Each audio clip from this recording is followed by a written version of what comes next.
जब मैं आज पूछता हूं कि भाई जिन लोगों ने मंदिर तोड़े थे उनकी क्या स्थिति है वर्तमान में, तो लोग बताते हैं कि औरंगजेब के परिवार के लोग, उसके वर्तमान खानदान।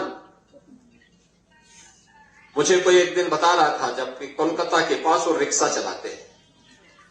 अब मुझे बताओ, अगर उसने कूड़े किए होते, इन मंदिरों को तोड़ा नहीं होता, तो रिक्शा चलाता क्या? ये दुर्गति को प्राप्त करता, ये उसकी दुर्गति है।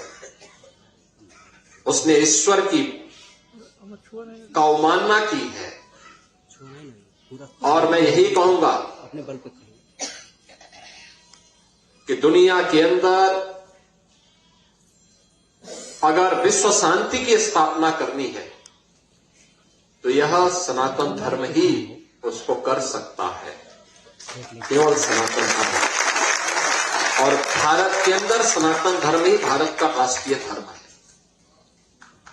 भारत तब तक भारत है जब तक भारत के अंदर सनातन धर्म सुरक्षित है। जब मैं आज पूछता हूं कि भाई जिन लोगों ने मंदिर तोड़े थे उनकी क्या स्थिति है वर्तमान में, तो लोग बताते हैं कि औरंगजेब के परिवार के लोग, उसके वर्तमान खानदान। मुझे कोई एक दिन बता रहा था जबकि कोलकाता के पास वो रिक्शा चलाते हैं। अब मुझे बताओ, अगर उसने कूड़े किए होते, इन मंदिरों को तोड़ा नहीं होता, तो रिक्शा चलाता क्या? ये दुर्गति को प्राप्त करता, ये उसकी दुर्गति है। उसने ईश्वर की अवमानना की है। और मैं यही कहूंगा अपने बल पे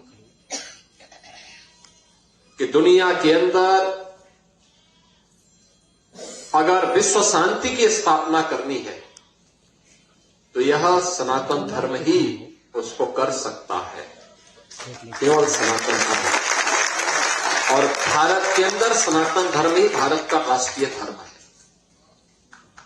भारत तब तक भारत है जब तक भारत के अंदर सनातन धर्म सुरक्षित है। जब मैं आज पूछता हूं कि भाई जिन लोगों ने मंदिर तोड़े थे उनकी क्या स्थिति है वर्तमान में, तो लोग बताते हैं कि औरंगजेब के परिवार के लोग, उसके वर्तमान खानदान।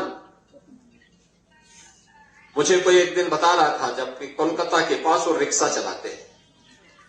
अब मुझे बताओ, अगर उसने कूड़े किए होते, इन मंदिरों को तोड़ा नहीं होता, तो रिक्शा चलाता क्या? ये दुर्गति को प्राप्त करता, ये उसकी दुर्गति है। उसने ईश्वर की अवमानना की है। और मैं यही कहूंगा अपने बल पे कि दुनिया के अंदर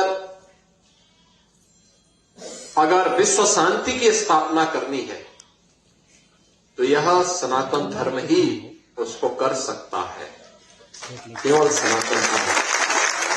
और भारत के अंदर सनातन धर्म ही भारत का राष्ट्रीय धर्म है। भारत तब तक भारत है जब तक भारत के अंदर सनातन धर्म सुरक्षित है।